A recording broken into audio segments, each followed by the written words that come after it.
Hi, this is Donna. Welcome to DD Paper Crafts. In today's video, I'm making a treat box gift card holder.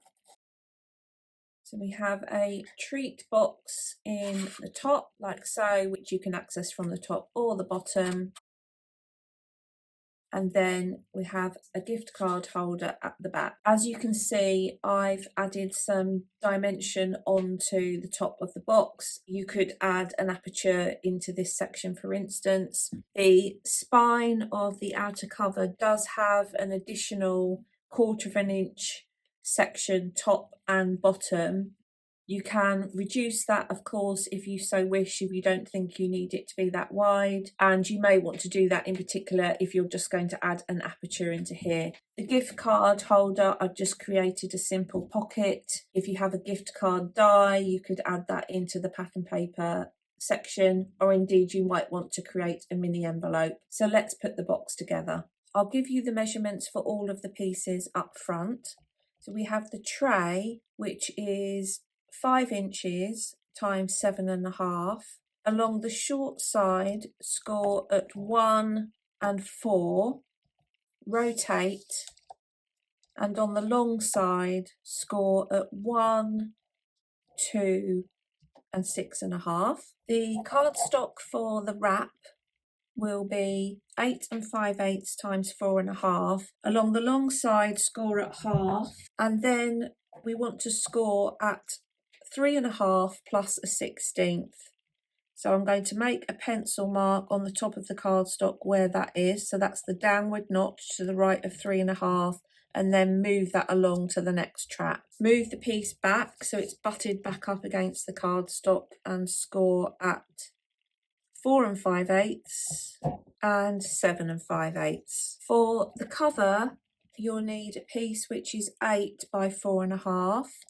Along the long side, score at 3 1/4 and 4 1/4. And then on the reverse, I've drawn a line from top to bottom at 3 1/2 and 4 1/2. This is going to be my guide so I can make sure I sit the tray and wrap element centrally within the cover. If you're making a gift card wallet the same as mine, this piece is 3 1/4 times 3 1/2. Along the short side, it's scored at half and 2 3/4.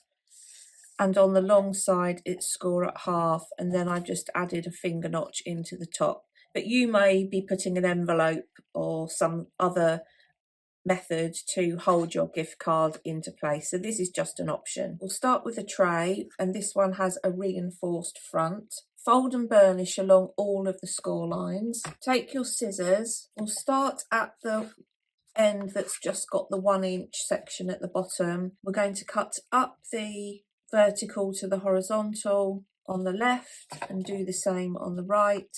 And then just take a wedge from this corner tab. Rotate to the other end. We're going to cut down the vertical to the second horizontal, like so. Rotate and remove this end square. Do the same on this side.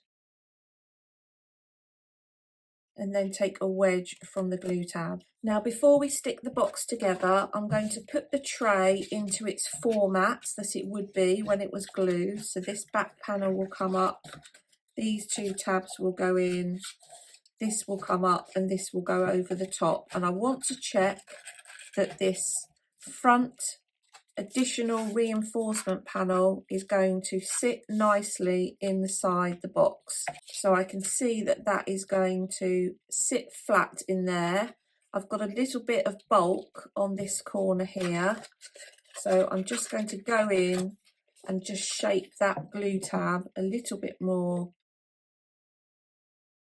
Make sure I've got rid of the score lines on this front panel. And now if I put this end together, that's going to fit in there a lot neater. Now, first thing I'm going to do is fold these 2 over and use my circle punch just to create a finger notch in the front. So now we can stick our tray together. So we're going to construct this in exactly the same way that we would any other tray. We'll add glue onto the corner glue tabs, pull these towards the middle and pull up the end. Try and get a nice right angle in the corners. And now we can repeat at this end, add glue onto this front additional reinforcement panel and sit this on the inside. So that's just going to add a little bit of strength to this front edge that pulls the box in and out. We'll now put the wrap together and we'll fold and burnish along all of the score lines. Take a wedge from the ends of the 1/2 inch glue tab. So this will come together like so, and then the tray will sit in. So this will be the top of the tray next to the 1 inch tab. So if you wanted to cut an aperture into this, you obviously could back it with some acetate, use a shaped die. This piece is narrow enough to go into a die cutting machine such as a Big Shot. I'm going to leave my tray in to start with so I can make sure that this is glued where it needs to glue so that the tray can come in and out. So I will add some construction glue onto here, try not to get it onto the tray, and sit this side across. And then once that's started to take, I can just take my tray out like so. So we'll let that dry. We'll now work on the cover piece. So fold and burnish. Take your wrap, and we want to apply glue to this secured edge, and that is going to sit directly in the middle like so, with the 2 pencil lines as your guide. That is going to sit there. Make sure your ends are lined up. Have your join towards the back, so that's sitting on there squarely. And then I'm going to let that dry and then continue with the decoration of the piece. Here's the finished decorated box. You can see I've added pattern paper onto all of the sections. I'll give you the sizes that I've used. For the front, back cover, outside and inside, it's 3 by 4 1/4. The outer spine is 1 1/4 by 4 1/4.